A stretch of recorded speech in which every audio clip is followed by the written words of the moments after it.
बिस्मिल्लाहिर्रहमानिर्रहीम। अस्सलामुअलैकुम स्टूडेंट्स, उम्मीद है आप खैरियत से होंगे। जी, ये सेट थ्योरी का हमारा आज का जो लेक्चर नंबर 2 है। लास्ट टाइम मैंने लेक्चर कन्वे किया था सेट थ्योरी के डेफिनेशंस और एक आधा एग्जांपल्स को किया था डिस्कस। उसमें हमने जो था सेट थ्योरी, उसकी डेफिनेशंस और उसके रेलिवेंट्स जो है एग्जांपल की थी, और उसके बाद इक्विवेलेंट सेट के मुताबिक एक दो क्वेश्चंस किए थे। आज हम इक्विवेलेंट रिलेशन का जो है ना थ्योरम करते हैं, वो थ्योरम डिस्कस किया गया है, उसको हम आज समझते हैं। थ्योरम क्या है हमारे पास? The relation between the set of being equivalents, जो हमारे पास सेट्स हों वो being equivalent to the equivalent relation, वो इक्विवेलेंट रिलेशन बनाते हैं। अगर कोई दो सेट्स मौजूद हो, कम अज़ कम दो सेट्स मौजूद हों और वो इक्विवेलेंट की कंडीशन को होल्ड करते हो, मींस एक जैसे हों। इसका मतलब है कि बीइंग इक्विवेलेंट का मतलब है मिलते जुलते हों, एक जैसे हों, तो वो इक्विवेलेंट रिलेशन को होल्ड करेंगे। मसलन मैंने ए और बी दो सेट लिए हैं ना, तो अगर हम इनका इक्विवेलेंस रिलेशन देखेंगे तो ए इक्विवेलेंस टू बी बनाएंगे, ये वाला ऐसा। तो हमारे पास होता है ए और बी फिर सेम सिमिलरली एक जैसे होंगे। तो जी हम इस थ्योरम को अब करते हैं जी। ए और बी दो डिफरेंट नॉन एम्प्टी सबसेट हों, दो नॉन एम्प्टी सेट होंगे, उनको हम इक्विवेलेंस रिलेशन में देखेंगे। जैसा ए सेट होगा वैसा ही बी होगा, वो और वो बिल्कुल मिलते जुलते होंगे, तो वो हमारा इक्विवेलेंट सेट कहलाएगा। हम उस थ्योरम के एलिमेंट्स देखते हैं जी कि दो सेट से कोई भी कम से कम दो हो, तीन हो, जितने भी हों, वो इक्विवेलेंट रिलेशन को कैसे होल्ड करते हैं जी। उसके लिए मैंने कहा let us denote the relations of being equivalent. Equivalent जो रिलेशन होता है उसका मैंने आपको बताया है, ये टाइल्ड लाइन होती है, इसके ज़रिए हम नोटेशन करते हैं। ये तो सिर्फ ऊपर एक दो लाइनें बताई हैं, नीचे हम आ रहे हैं कि करना क्या है। We want to prove that equivalent, ये जो टाइल्ड रिलेशन है वो इक्विवेलेंट रिलेशंस होता है। अब इक्विवेलेंट रिलेशन होता क्या है, ये आपको डेफिनेशन पता हो इक्विवेलेंट रिलेशन की। इक्विवेलेंट रिलेशन, कोई भी रिलेशन इक्विवेलेंट तब होता है जब वो हमारे पास ये तीन प्रॉपर्टीज को होल्ड करे। नंबर 1 पे रिफ्लेक्सिव को, नंबर 2 पे सिमेट्रिक को, और नंबर 3 पे ट्रांसिटिव को। नंबर 1 हमारे पास रिफ्लेक्सिव हो, नंबर 2 जो है सिमेट्रिक हो, नंबर 3 ट्रांसिटिव हो।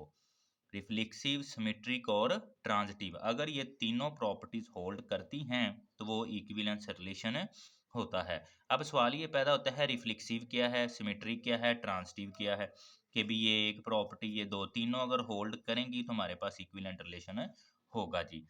वो मैं आपको बताता हूँ कि रिफ्लेक्सिव क्या होती है, सिमेट्रिक क्या होती है और ट्रांजिटिव क्या होती है। जी, कोई भी सेट हमारे पास जो है वो अगर इक्विवेलेंट रिलेशन रखता है, तो मैंने अभी बताया कि भी अगर वो इक्विवेलेंट रिलेशन रखता है, मसलन ए और बी दो सेट्स हैं, तो वो उसमें वो रिफ्लेक्सिव को होल्ड करेगा। रिफ्लेक्सिव क्या होती है कि अगर हम सेट ए लें तो उसका इमेज हमारे पास ए जैसा ही हो, और अगर बी लें तो वो बी जैसा ही हो। इसका मतलब होता है कि आप मिरर के सामने खड़े हैं और मिरर में जब आप देखेंगे तो मिरर, ये मिरर है, आपको मिरर जो है ना आपका ही इमेज दिखाएगा। ये होती है रिफ्लेक्सिव। कोई भी सेट अगर अपने जैसा ही हो तो वो उसका रिफ्लेक्सिव होता है। दूसरे की बात करें तो सिमेट्रिक में वो हमारे पास अगर ए बी जैसा है तो देन डेफिनेटली बी भी ए जैसा होगा। इससे मुराद ये है, अगर बात समझ नहीं हो तो, मैं अगर अपने में छोटे भाई जैसा दिखता हूँ तो डेफिनेटली फिर मेरा छोटा भाई भी मेरे जैसा दिखता है। तो ये हमारे पास सिमेट्रिक होती है। जो ऐसे समझ लें एग्जाम्पल में जो दो डिवाइन बेबीज होते हैं वो सिमेट्री कंडीशन को होल्ड करते हैं। तीसरे पे है हमारे पास ट्रांसिटिव। ट्रांसिटिव क्या होता है कि भी अगर मैं ए बी जैसा दिखता है और बी सी जैसा दिखता है, तो then definitely A B C जैसा दिखेगा। कि अगर मैं अपने छोटे भाई जैसा दिखता हूँ, वो जो है ना मेरे उससे जो है भाई तीसरा अगर बिलफर्ज है तो उस जैसा वो दिखता है, तो डेफिनेटली मैं और मेरा जो थर्ड भाई होगा वो हम दोनों भी एक जैसे होंगे, मिलते-जुलते होंगे। इसी तरह अगर ए सेट बी जैसा सेट है, तो बी कोई सी जैसा सेट है, तो डेफ़िनेटली ए और सी भी फिर वैसे ही होंगे। तो जी ये होती है हमारी इक्विवेलेंट रिलेशन की डेफिनेशन।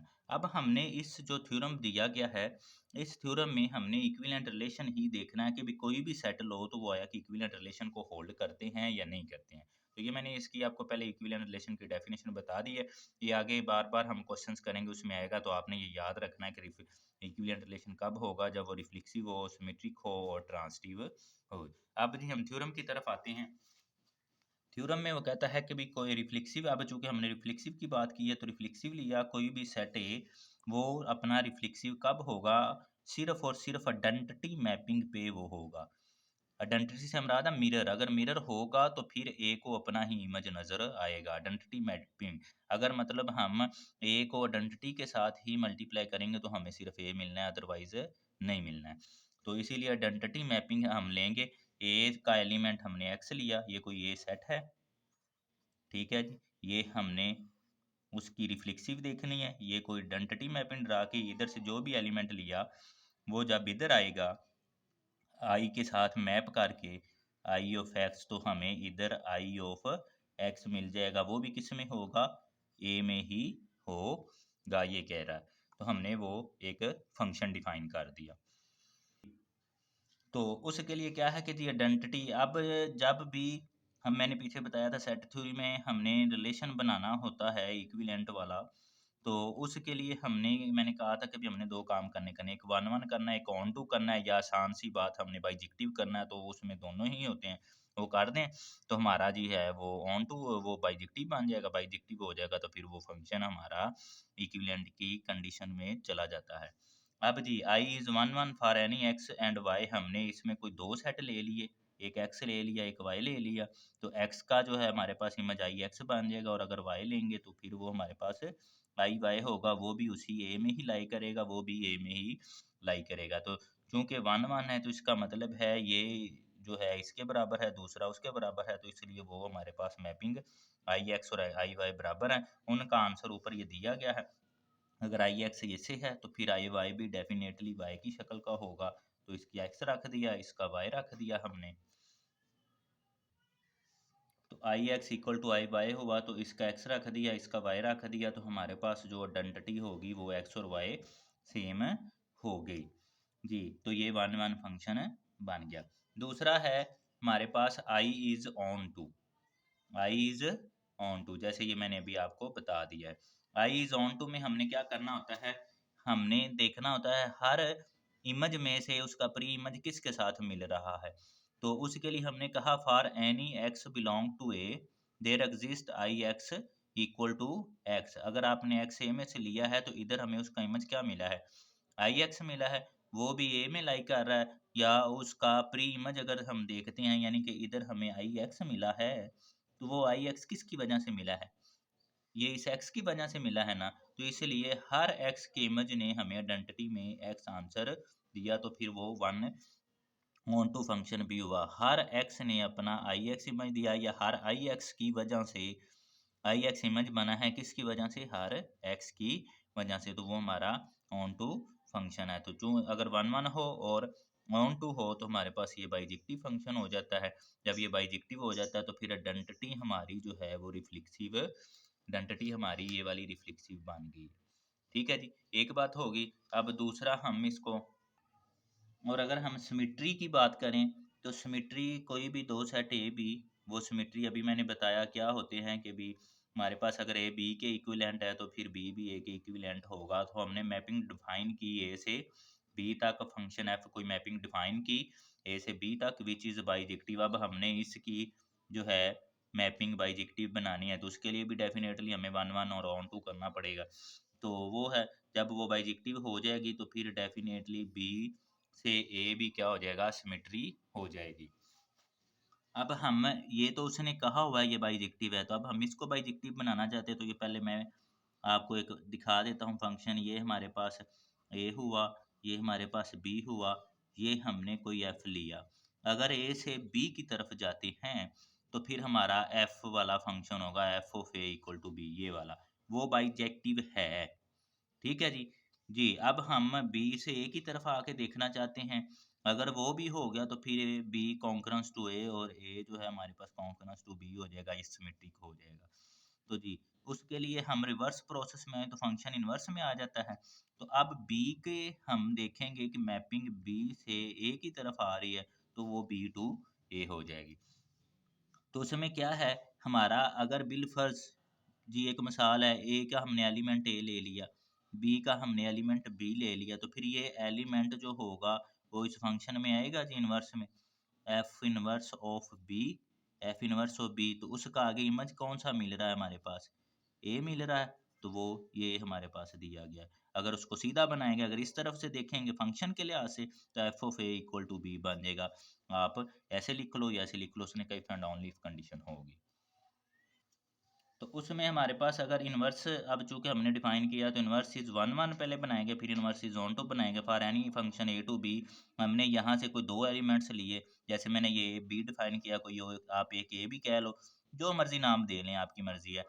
तो वो लिए, F of x equal to A हो गया, अगर या एक्स वाई हम कहते हैं तो वो आपकी मर्जी, एक्स वाई ले लें। तो हमने इधर से क्या किया, एक एक्स कह दिया, एक वाई कह दिया, या इधर की अगर हम चूंकि हम f of x equal to इधर से हमने एक्स कह दिया, इधर से वाई कह दिया, तो एक्स का इमेज हमें ए मिल जाएगा, वाई का इमेज हमें बी मिल जाएगा। तो जी ये हमने F of x equal to f of x equal to by, चूँकि ये वन वन है तो इसका मतलब है ये दोनों आपस में बराबर होने चाहिए। तो वो हमने ये, आप इसको इधर लेके जाएं तो इनवर्स में बन जाएगा, F inverse of A equal to X, इसका F inverse of B equal to Y. तो वन वन बनाना है हमने, इनवर्स वाला ही बनाना है ना जी। तो ये हमारे पास बराबर हुए, तो फिर जब ये बराबर हुए तो उसकी वैल्यू एक्स है, उसकी वैल्यू वाई है, तो हमारे पास वो डेफिनेटली होल्ड कर गया। और चूंकि इफ एंड ओनली इफ था, तो आप सादा भी लिखना चाहते हैं तो आप एफ ऑफ एक्स उल्ट करके देख लें, तो वो हमारे पास ये बन जाएगा। ये इनवर्स का था, वो सादा F of x equal to A, F of x equal to A था वो आ गया, F of Y equal to B था वो आ गया, दोनों कंडीशन के लिहाज से वो वन वन हो गया। ऑन टू में अगर हम देखें तो कह रहा है कि भी ए का कोई एलिमेंट लें, आप कोई भी ले लें वो, और इसी तरह बी का कोई एलिमेंट ले लें, जैसे इसका मैंने ए कह दिया, इधर इसका मैंने बी कह दिया, वो आपकी मर्जी है, जो मर्जी नाम रखें। तो एफ ऑफ ए, ये जैसे कहा था हमने F of A equal to B है, तो अगर इसको उल्ट करेंगे तो F of inverse B equal to A हो जाएगा। हर एक एक दूसरे का ऑन टू इनवर्स फंक्शन होता है। चूंकि ये वन वन भी होगी और ऑन टू भी होगी, तो फिर ये हमारी बाइजेक्टिव हो जाएगी। जब बाइजेक्टिव होगी है तो फिर ये जो बी कॉन्करेंस टू ए या बी सिमेट्रिक टू ए हमने कहा था, वो बी सिमेट्रिक हो गया। जैसे ए बी से सिमेट्रिक था, उसी तरह बी ए से भी सिमेट्रिक हो गया। थर्ड वन है जी हमारे पास ट्रांसटिव, अगर ए कॉन्करेंस टू बी है, बी कॉन्करेंस टू सी है, तो डेफिनेटली फिर हमारे पास जो है ए कॉन्करेंस टू सी भी होगा। तो उसने कहा ए और बी हमने लिए और बी और सी लिए, देन उनके दरमियान अब बाइजेक्टिव मैपिंग, जब इसके दरमियान बाइजेक्टिव मैपिंग बनाएगा तो ऐसे बना दें, इसके दरमियान बनाएंगे तो ऐसे बना दें। अब ये ऐसे समझ लें, ये आपका ए हो गया, ये आपका बी हो गया जी, इसी तरह ये आपका कोई सी हो गया, तो इसके दरमियान एफ मैपिंग होगी, इसके दरमियान हमारे पास जी मैपिंग होगी।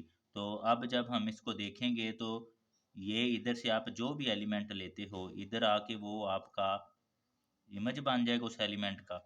उसके ऊपर जब जी मैपिंग डिफाइन करते हो, G of F of x, तो उसका आंसर हमें यहाँ पे मिल जाएगा, जी ऑफ एफ ऑफ एक्स। ठीक है जी, ये वो बताया गया कि भी ए की मैपिंग बी के साथ ही, बी की सी के साथ ही, तो फिर ए डायरेक्ट भी मैपिंग अपनी सी के साथ रखता है। वो हमारे पास आया, तो A to G F of X, वो मैंने आपको ये करके दिखा दिया है। We want to show that G of F is bijective, ये बाइजेक्टिव है, तो जी हमारे पास फिर G of F one one होगा, उसके लिए हमने सेम उसी तरह G of F for A element, G of F for B elements, then ये आ गया। इसको ओ को ख़त्म करें तो आप इस तरह भी ऑफ लिख सकते हो, G of this, G of this. इधर से F of G of F of A, अगर जी से जी हम इनवर्स फंक्शन लेके कैंसिल करें तो ये कैंसिल हो जाएगा, तो फिर एफ ऑफ ए और एफ ऑफ बी बच जाएगा। चूँकि जी बाइजेक्टिव फंक्शन पीछे हम बना चुके हैं, तो एफ ऑफ ए का आंसर हमारे पास, इसी तरह एफ का इन्वर्स फंक्शन लेंगे, इसका भी इन्वर्स फंक्शन लेंगे, तो ये कैंसिल हो जाएंगे, तो इधर से हमारे पास ये आ जाएगा, इक्वल टू बी आ जाएगा। तो G of F is one one हो जाएगा। और अगर हम G of F is onto की बात करें, तो for any function G of F onto होगा तो for any function C belong to C there exist for some B belong to B such that of G of B equal to C. तो C belong to C there exist B belong to B such that G of B equal to C. जो हमारे पास जो जी function define किया हुआ B से सी तक, तो वो जी ऑफ बी इक्वल टू सी हो जाएगा, जी ऑफ बी इक्वल टू सी। इसी तरह अगर हम बात करें बी बिलोंग टू बी, यानी कि पीछे की तरफ देखें तो बी बिलोंग टू बी, तो उसके लिए फंक्शन पीछे से हमने एफ डिफाइन किया हुआ, उधर उसका एलिमेंट हमने ए लिया हुआ, तो F of A equal to b हो जाएगा ये।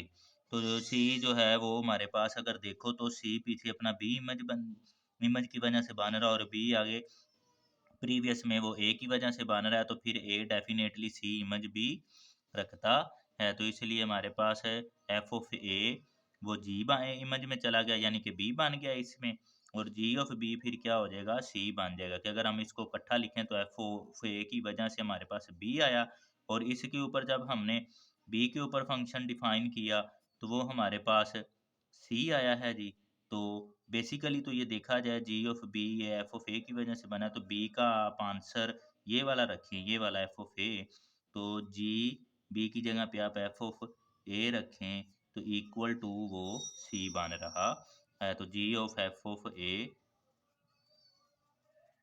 इक्वल टू सी ये आपका प्रोवाइड हो रहा है। ये हमारे पास ऑन टू फंक्शन हो गया, तो ये फिर जी ऑफ एफ इज एक बाइजेक्टिव फंक्शन हो जाएगा। तो फिर इसका मतलब है ये तीनों प्रॉपर्टीज जो सिमेट्रिक, ट्रांसटिव और हमारे पास रिफ्लेक्सिव थी वो तीनों होल्ड कर गई हैं। तो ए और सी बी हमारे ट्रांसटिव हो गई है, तो फिर ये कंडीशन जो है वो वाकई ही इक्विवेलेंस कंडीशन कहलाती है जी। जी ये था आपका क्वेश्चन सेट थ्योरी का एक थ्योरम था, बहुत इंपॉर्टेंट है, आप इसको देख लीजिएगा जी। उम्मीद है आपको समझ आ जाएगी। Thank you so much. अपने कमेंट्स का जो है ना बताइएगा, कोई क्यूरी, कोई क्वेश्चन, कोई रेलिवेंट, कोई भी प्रॉब्लम हो तो जी। अस्सलाम वालेकुम वरहमतुल्लाहि वबरकातुहू।